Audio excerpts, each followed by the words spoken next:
One word to describe OPM and all. One word to describe, thriving. Kasi nung nag-start yung taon na to, parang everything is about OPM.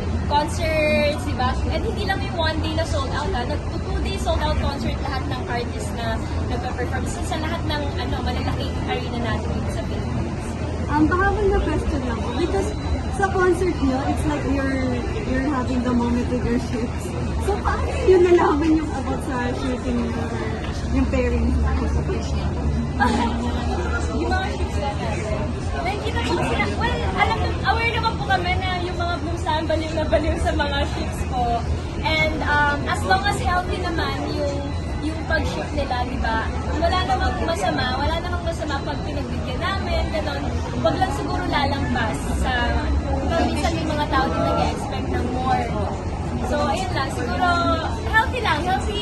After all, we're a group. Yes.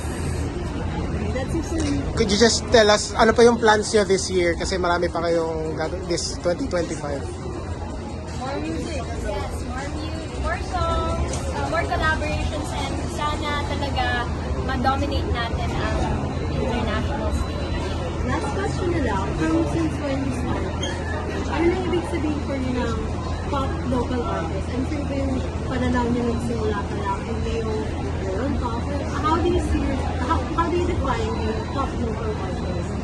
Siyempre, sobrang laking impact niya to. Like, sa local artist, and sobrang laking award niya to, and sobrang laking kami. And he would ask, the baby phrases before yung bakit sa binigay itong award, sabihin namin, impossible.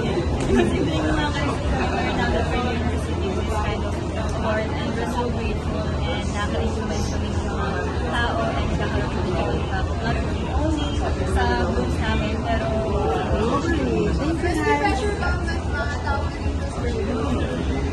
yes, meron po. Hindi mawawala yung pressure. Pero kami kasi as a group, tulad ng sinabi kanina ni Kuya TJ, pag nag-release ka ng song, dapat hindi mo iniisip yung chart, hindi mo iniisip kung magtatawag ka ba. Dapat mag-release ka na ng mag-release from your heart. Diba? Mag-resonate naman yan eh. Thank you! Thank you!